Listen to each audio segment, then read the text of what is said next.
नमस्कार साथियों, स्वागत है आपका हमारे YouTube चैनल पर। अगर आप DSSB, KVS, NVS और या EMRS जैसे शिक्षा भर्ती और सरकारी परीक्षाओं की तैयारी कर रहे हैं तो आज का वीडियो आपके लिए बहुत ही महत्वपूर्ण होने वाला है, क्योंकि आज हम लेकर आए हैं पिछले 5 सालों में पूछे गए history of computer and generation of computer से जुड़े प्रश्न को।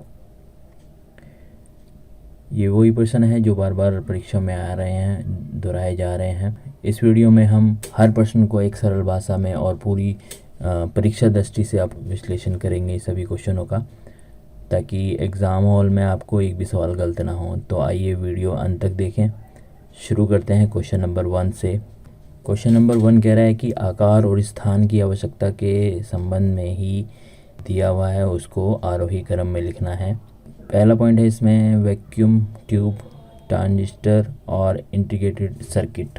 तो मैं पहले आपको बता दूं कि जो पहली पीढ़ी थी, पहली जनरेशन थी कंप्यूटर की, तो उसमें सबसे पहले क्या यूज़ होता था? वैक्यूम ट्यूब यूज़ होती थी। उसके बाद सेकंड पीरियड में जो सेकंड जनरेशन आई है कंप्यूटर की, उसमें ट्रांजिस्टर यूज़ होने लगे, ठीक है। और उसके बाद थर्ड जनरेशन में इंटीग्रेटेड सर्किट आ गए हैं, जो इन सब चीज़ों की जगह यूज़ होते हैं। उसके बाद फोर्थ जनरेशन में माइक्रो प्रोसेस आ गया था। चौथी जनरेशन में माइक्रो प्रोसेस आ गया था। और पांचवी जो जनरेशन थी उसमें जो यूज़ होने लगा ULSI, ठीक है, वो यूज़ होने लगा। तो सबसे पहले जो इसमें ऑप्शन है बी ऑप्शन बिल्कुल ठीक है, ठीक है। बी आपको बताता है इंटीग्रेटेड सर्किट, आरोही असेंडिंग में लिखना है, तो इसलिए पहले जो सर्किट है वो थर्ड जनरेशन में आया था। उसके बाद आया है ट्रांजिस्टर, जो कि सेकंड जनरेशन में आया था कंप्यूटर की। और जो फर्स्ट जनरेशन में जो यूज़ होता था वो वैक्यूम ट्यूब के रूप में यूज़ होता था। अब इसका आंसर देख लेते हैं। देखो ये क्वेश्चन जो आया था, ये क्वेश्चन है KVS का, जो 20/2/2018 को आया था। तो आंसर देख लेते हैं। आंसर इसका बी आंसर इसका ठीक है। जैसे कि मैंने अभी आपको बताया, देखो प्रथम जो जनरेशन थी वो वैक्यूम ट्यूब इसमें यूज़ हुआ था। सेकंड जनरेशन में ट्रांजिस्टर यूज़ होने लगे। फिर जो तीसरी जनरेशन थी उसमें इंटीग्रेटेड सर्किट, और चौथी जनरेशन में माइक्रो प्रोसेस, और पाँचवीं जनरेशन में ULS यूज़ होने लगा है, ठीक है। जैसे जैसे कंप्यूटर की पीढ़ी बढ़ती गई है, वैसे वैसे कंप्यूटर का आकार भी छोटा होता गया। पहले आपको पता होगा, अपने एक जो सबसे पहले कंप्यूटर थे वो इतने बड़े होते थे, एक एक कमरे में एक एक आता था। अब इनके आकार भी छोटे हो गए जैसे जैसे जो नई नई जनरेशन आ रही है कंप्यूटर में। नई जनरेशन का मतलब है एडवांस टेक्नोलॉजी का से है यहाँ पर। अगला क्वेश्चन देखते हैं, क्वेश्चन नंबर 2।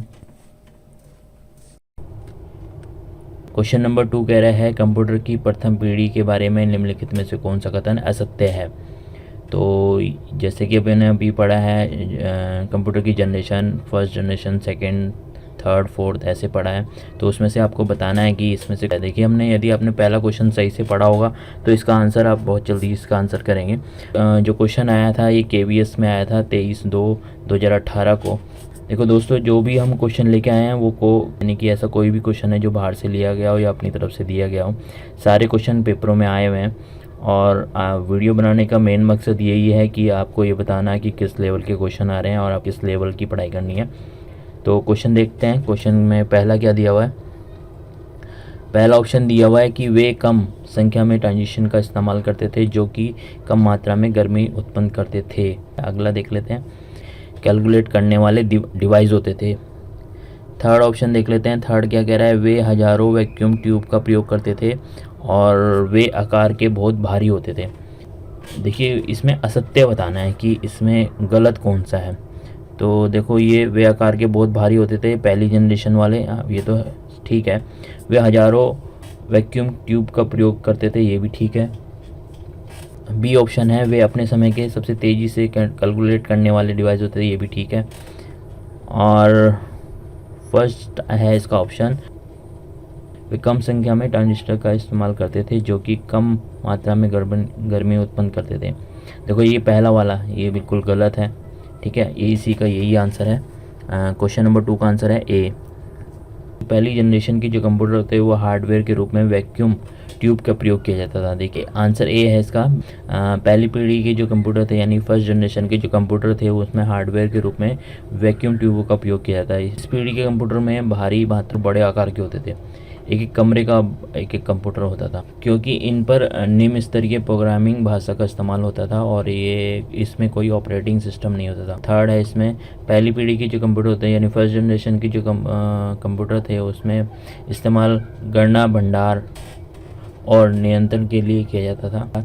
इसमें इस पीढ़ी के यानी कि जो फर्स्ट जनरेशन की पीढ़ी थी उसमें उसके कंप्यूटर में एक्सटर्नल स्टोरेज के रूप में पंच कार्ड का प्रयोग किया जाता था। देखिए ये ध्यान रखना कि मेमोरी के लिए क्या किया जाता था, पंच कार्ड का यूज़ होता था इसमें। ठीक है, अगला क्वेश्चन देखते हैं, क्वेश्चन नंबर 3। क्वेश्चन नंबर 3 कह रहा है कि निम्नलिखित में से कौन सा पहली पीढ़ी यानी फर्स्ट जनरेशन की बात हो रही है कंप्यूटर की का मूल भाग घटक था। यानी कि आपको बताना है कि 4 ऑप्शन में से कौन सा ऐसा भाग था जो फर्स्ट जनरेशन कंप्यूटर का मूल भाग था। ये क्वेश्चन एनवीएस ऑडिट असिस्टेंट का जो पेपर हुआ था 11/3/2022 में, तो उसका ये क्वेश्चन है। तो इसमें आपको बताना है कि कौन सा मुख्य भाग था उसका। वैक्यूम ट्यूब जो था वो इसका मुख्य भाग था, बाकी तो आगे आने वाली जनरेशन में पाए गए थे। तो सी कह रहा है कि हार्डवेयर का प्रयोग के आधार पर कंप्यूटर के प्रथम पीढ़ी काल जो था, प्रथम पीढ़ी मतलब जो फर्स्ट जनरेशन आई थी कंप्यूटर की 1942 से लेकर 1955 तक माना जाता है। पहली जनरेशन को कंप्यूटर की जो पहली जनरेशन को माना जाता है वो 1942 से लेकर 1955 तक माना जाता है। इसमें विशेषतः वैक्यूम ट्यूब का प्रयोग किया जाता था और जो प्रोग्रामिंग होती थी इसमें निम्न स्तर के, ये ध्यान रखना, ये वाले पॉइंट ध्यान रखना। और मेमोरी कार्ड के लिए पंच कार्ड का प्रयोग होता था, कार में बड़े होते थे। अगला क्वेश्चन देखते हैं, क्वेश्चन नंबर 4 कह रहा है कि कंप्यूटर में आईसी का पूर्ण रूप क्या है, यानी कि आपको फुल फॉर्म बतानी है। ये जो क्वेश्चन आया है एनवीएस 18/5/2025 को आया हुआ है क्वेश्चन। तो इसका देख लेते हैं। इसका जो ऑप्शन है, ऑप्शन नंबर इंटीग्रेटेड सर्किट है इसकी फुल फॉर्म आईसी की, जो हमने पहले क्वेश्चन में भी पढ़ा था। देखो आंसर भी डी है इसका। इंटीग्रेटेड सर्किट आईसी का फुल फॉर्म है, यह एक छोटा सा इलेक्ट्रॉनिक चिप होता है जिसमें बहुत सारे ट्रांजिस्टर, रजिस्टर और कैपेसिटर आदि एक पतली सी सेमीकंडक्टर शीट के एक दूसरे से जुड़े होते हैं। ये सभी आईसी का प्रयोग कई प्रकार के उपकरणों में किया जाता है, जैसे कि television, microscope, automobile, audio video में। ठीक है, जो पहला आईसी और माइक्रोचिप 1958 में बना था, विकसित हुआ था। ठीक है, ये था इसका आंसर। क्वेश्चन नंबर 5 देखते हैं क्या कह रहा है।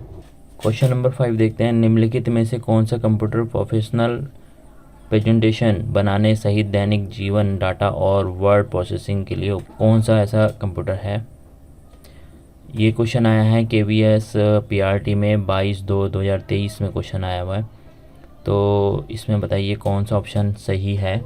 कमेंट बॉक्स में आप आंसर करते रहिए ताकि आपकी प्रैक्टिस हो जाए। ठीक है, तो पहला ऑप्शन इसमें है मेन फर्म कंप्यूटर, फिर सेकंड है सुपर कंप्यूटर, फिर तीसरा है माइक्रो कंप्यूटर और फिर डी है मेगा कंप्यूटर। तो बताइए इसका आंसर कौन सा होगा।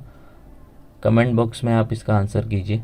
ठीक है, फिर देखना आंसर नीचे क्या होगा, आपका सही होगा गलत होगा, लास्ट में आप काउंट कीजिए कितने आपके सही किए आपने। तो ये वही क्वेश्चन है जो पिछले 5 सालों में आए हुए हैं, कंप्यूटर जनरेशन और कंप्यूटर हिस्ट्री कीजिए। तो इसमें आंसर सी इसका आंसर बिल्कुल ठीक होगा। जो माइक्रो जो कंप्यूटर होते हैं वो कंप्यूटर प्रोफेशनल प्रेजेंटेशन बनाने सहित जीवन डाटा तथा वर्ड प्रोसेसिंग के लिए उपयुक्त होते हैं। ठीक है, इसके बारे में पहले थोड़ा सा पढ़ लेते हैं माइक्रो कंप्यूटर के बारे में। ये कम लागत का बना होता है और कॉम्पैक्ट कंप्यूटर होता है। कॉम्पैक्ट का मतलब छोटी सी जगह घेरता है, जिसमें माइक्रो प्रोसेस आदि सेंट्रल प्रोसेसिंग यूनिट होता है इसके अंदर, और यह छोटे पैमाने पर व्यक्तिगत प्रयोग के लिए डिज़ाइन किया जाता है, यानी पर्सनल कंप्यूटर भी इसको बोलते हैं। और ये 1970 और 1980 के दशक में इसकी प्रभावशाली माइक्रो प्रोसेसर की स्थापना हुई थी। क्वेश्चन नंबर 6 कह रहा है 5 पीढ़ियाँ यानी 5 जनरेशन का वर्गीकरण इनमें से किस कारक पर आधारित है। ठीक है, तो आपको बताना है कि जो कंप्यूटर की 5 जनरेशन है वो किस प्रकार के कारक पर आधारित है, किस पे डिपेंड है।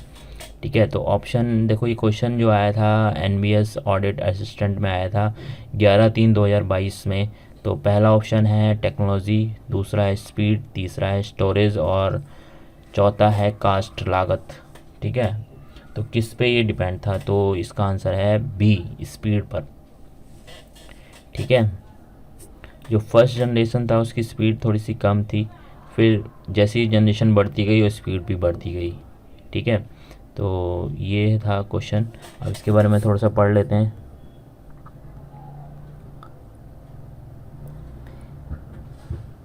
देखिए, जैसे कि मैंने अभी आपको बताया कि जैसे भी कंप्यूटर की जनरेशन बढ़ती गई तो उसकी जो स्पीड है वो भी बढ़ती गई और कॉस्ट भी कम होती गई। ये सब टेक्नोलॉजी जिनका कारक है इन पे फ़र्क पड़ता गया, मगर सबसे पहले जो फ़र्क पड़ा वो स्पीड का फ़र्क। ठीक है, जो फर्स्ट जनरेशन स्टार्ट हुई थी 1942 से लेके 1955 तक रही।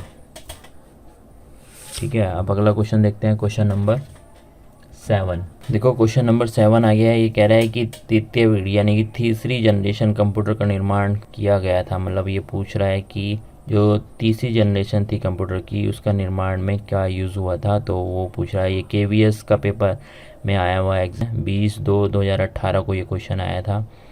जो एग्ज़ाम हुआ था 20/2/18 को, उसमें ये क्वेश्चन आया था। थर्ड जनरेशन के बारे में पूछना है, ये ध्यान रखना। ये पहला है माइक्रो प्रोसेस, फिर है इंटीग्रेटेड सर्किट, वैक्यूम ट्यूब और ट्रांजिस्टर। तो इसमें आप ऑप्शन जल्दी से कमेंट बॉक्स में कीजिए कौन सा इसका आंसर है। तो इसका आंसर है बी, इंटीग्रेटेड जो सर्किट था वो थर्ड जनरेशन में आया था। ठीक है, यूज़ हुआ था। अब इसके बारे में थोड़ा सा पढ़ लेते हैं। क्या कह रहा है कि तीसरी पीढ़ी के कंप्यूटर जो थर्ड जनरेशन के कंप्यूटर थे उसमें इंटीग्रेटेड चिप्स का प्रयोग किया गया था। क्वेश्चन नंबर 8 देखते हैं अब, ये क्या कह रहा है। क्वेश्चन नंबर 8 कह रहा है कंप्यूटर में प्रयोग की जाने वाली आईसी चिप किससे बनाई जाती है। देखो ये क्वेश्चन है, ये कई बार आ चुका है ये क्वेश्चन, और एनबीएस जो कंप्यूटर ऑपरेटर में आया हुआ है क्वेश्चन है 16/5/2025 को जो पेपर हुआ था, हाल ही में जो पेपर हुए थे। ऑप्शन नंबर ए इसका आंसर है। इसके बारे में पढ़ लेते हैं हम थोड़ा सा। आईसी चिप को माइक्रोचिप या माइक्रो इलेक्ट्रॉनिक सर्किट भी कहा जाता है। यह तीसरी पीढ़ी कंप्यूटर में यूज़ हुए थे। ये आईसी चिप में ये सारे इलेक्ट्रॉनिक कंपोनेंट का एक संग्रह है, यानी इन सब से मिलकर बनता है। ये आमतौर पर सिलिकॉन के बने होते हैं। ठीक है, और ये अर्धचालक पदार्थ है। अगला क्वेश्चन देखते हैं। अगला क्वेश्चन नंबर 9 कह रहा है एनालॉग कंप्यूटर के बारे में निम्नलिखित में से कौन सा कथन गलत है। गलत बताना। देखो ध्यान रहे, 4 ऑप्शन दिए हुए हैं, चारों में से आपको बताना है कि गलत कौन सा है। ये जो क्वेश्चन आया था ये एनबीएस स्टेनोग्राफी में आया था 8/3/2022 में। तो पहला ये कह रहा है कि यह एक ऐसा कंप्यूटर है जिसका उपयोग लगातार अलग अलग डेटा प्रोसेस करने के लिए किया जाता है। ठीक है, और दूसरा ऑप्शन ये कह रहा है कि यह आंकड़ों को संग्रहित कर सकता है। तीसरा है यह उन कंप्यूटर में से एक है जिसका प्रयोग वैज्ञानिक और औद्योगिक एप्लीकेशन में किया जाता है। चौथा है यह एक सीमित मेमोरी वाला कंप्यूटर है। तो आप इसका आंसर कीजिए कमेंट बॉक्स में कौन सा इसका आंसर होगा। कमेंट बॉक्स में आंसर कर दीजिए, क्वेश्चन नंबर लिखिए और उसका ऑप्शन डाल दीजिए, तो आपको पता लगेगा लास्ट में आप कितने सही होंगे। तो इसका आंसर है बी। इसके बारे में थोड़ा सा पढ़ लेते हैं। एनालॉग जो कंप्यूटर ऐसे कंप्यूटर होते हैं जिन्हें एनालॉग डेटा को प्रोसेस करने के लिए डिज़ाइन किया जाता है। ये वोल्टेज, दाब, विद्युत धारा, तापमान जैसी भौतिक इकाई अपने मापते हैं। ठीक है, और इन्हें अंकों में परिवर्तित करते हैं, यानी कि कोई भी जैसे बिजली का धारा है उसको कन्वर्ट किस में कर देते हैं, अंकों में। वो आपको बता देगा कितनी वोल्टेज आ रही है इसमें। ठीक है, एनालॉग जो कंप्यूटर आंकड़ों को स्टोर नहीं कर सकते। ठीक है, इसमें क्या होता है, स्टोरेज नहीं होती आंकड़ों को। स्पीडोमीटर और मैक्री थर्मामीटर एनालॉग कंप्यूटर का उदाहरण है। क्वेश्चन नंबर 10 देखते हैं।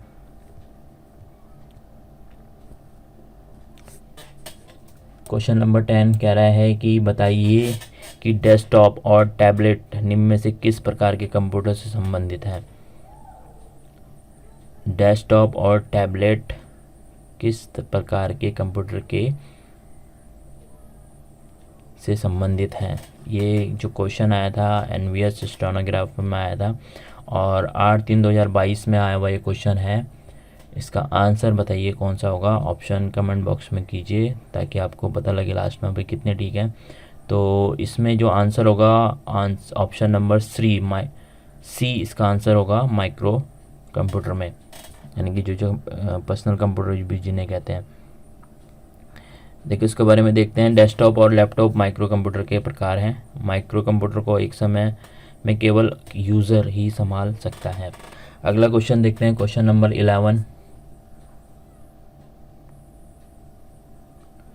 क्वेश्चन नंबर 11 कह रहा है कि निम्नलिखित में से कौन सा कथन मिनी कंप्यूटर के बारे में गलत है। गलत का एक में जिसमें भी गलत आए उसको अंडरलाइन कर लीजिए या फिर उसको ध्यान से देखना, क्योंकि 4 ऑप्शन में आपको बताना है गलत कौन सा है। हम जल्दी जल्दी में क्या करते हैं कि सही बता देते हैं कि सही कौन सा है। और ये क्वेश्चन जो आया था एनवीएस स्टेनोग्राफो में 8/3/2022 में क्वेश्चन आया हुआ है। पहले होते हैं मिनी कंप्यूटर माइक्रो कंप्यूटर से सस्ते होते हैं, पहले वाले ऑप्शन में ये कह रहा है। गलत बताना है मैं कौन सा है। दूसरा है वाले मिनी कंप्यूटर, ये क्या देखो अभी मैंने बताया था कि जो माइक्रो कंप्यूटर होते हैं उनको एक ही बंदा संभाल सकता है।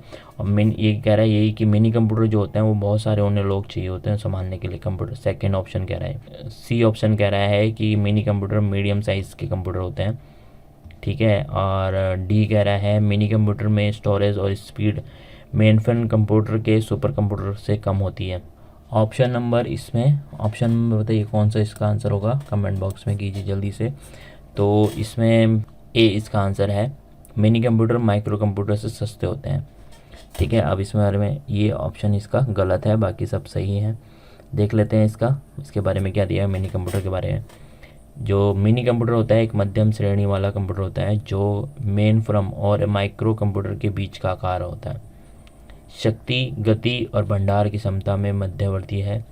देखो क्या कह रहा है, ये मिनी कंप्यूटर को छोटे संगठन यानी कि 200 जहाँ पर 200 वर्कर तक 200 यूज़र हों उनके द्वारा इसका उपयोग किया जाता है।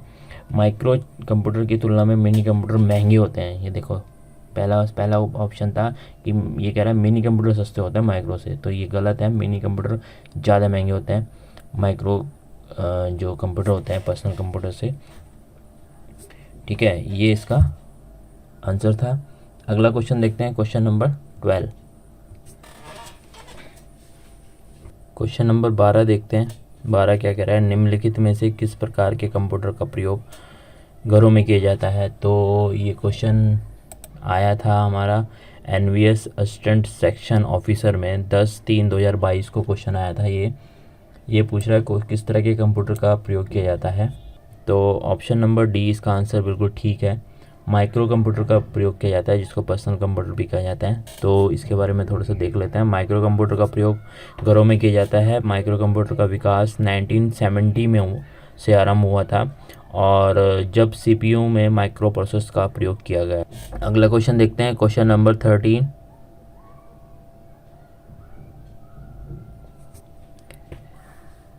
ये क्वेश्चन नंबर 13 कह रहा है दुनिया का पहला स्मार्टफोन IBM साइमन किस वर्ष जारी किया गया था। ये क्वेश्चन आया था एनवीएस MTS 10/3/2022 को, ठीक है। तो बताइए इसका आंसर। कमेंट बॉक्स में आंसर करते रहिएगा क्योंकि आपको पता लगेगा आपने कितने आंसर सही किए हैं। तो ऑप्शन नंबर डी इसका बिल्कुल ठीक है। 1994 में आया था ये। इसके बारे में थोड़ा सा पढ़ लेते हैं। ये क्या कह रहा है कि दुनिया का पहला स्मार्टफोन IBM साइमन 23 नवंबर 1992 को लॉन्च हुआ था, ठीक है। और 16 अगस्त 1994 में इसकी बिक्री शुरू हो गई थी। अगला क्वेश्चन देखते हैं, क्वेश्चन नंबर 14। डैश भारत में विकसित किया गया पहला सुपर कंप्यूटर है साइज में से। ये क्वेश्चन आया था एनवीएस स्टेनोग्राफो में 15/3/2025 में। ये क्वेश्चन आया था एनबीएस के एग्ज़ाम स्टेनोग्राफ 15/5/25 में 2025 में। और दोबारा फिर आया है ये 2 दिन बाद ही जो अगला पेपर हुआ था एनवीएस 17 इसमें देखिए 2 दिन बाद ये दोबारा रिपीट हो गया क्वेश्चन। तो ये सारे क्वेश्चन एग्ज़ाम के क्वेश्चन हैं और ये रिपीट होते रहते हैं, इसलिए हम आपको ये सीरीज़ लेके आए हैं जिसमें कंप्यूटर से संबंधित क्वेश्चन करा रहे हैं हम। तो पहला दिया हुआ इसमें बुद्धा, दूसरा है शिवा, आर्यभट्ट तीसरा ऑप्शन है और चौथा ऑप्शन है डी परम। तो इसमें आंसर है इसका डी परम। इसके बारे में हम थोड़ा सा पढ़ लेते हैं। ये कह रहा है कि भारत का पहला सुपर कंप्यूटर परम, ठीक है, 8000 है, ये है 1991 में विजय पी भटकर द्वारा विकसित किया गया था। विजय पी भटकर को भारत में सुपर कंप्यूटर की पहल में वास्तुकार के रूप में जाना गया था। अगला क्वेश्चन देखते हैं, क्वेश्चन नंबर 15। अगला क्वेश्चन देखते हैं, ये कह रहा है कि मौसम की भविष्यवाणी, तेल गैस की खोज वैज्ञानिक के लिए बड़ी मात्रा में गणना की आवश्यकता होती है। निम्नलिखित में से किस प्रकार के कंप्यूटर का इन कार्यों में के लिए आदर्श माने गए हैं, यानी कि अच्छे माने गए हैं। तो यह आया था एनवीएस असिस्टेंट सेक्शन ऑफिसर में 10/3/2022 को क्वेश्चन आया था ये। तो बताइए इसमें कमेंट बॉक्स में जल्दी से आंसर कीजिए कौन सा इसमें कौन से कंप्यूटर को इन कामों के लिए प्रयोग किया जाता है। तो ये थे आज के जो केवीएस, एनवीएस और ईएमआरएस जैसे एग्ज़ामों में आए हुए हिस्ट्री ऑफ कंप्यूटर और जनरेशन ऑफ कंप्यूटर के ऊपर कुछ क्वेश्चन जो कि पिछले 5 सालों में आए हुए हैं। तो आज का वीडियो यहीं तक करते हैं, मिलते हैं नेक्स्ट वीडियो में। Thank you.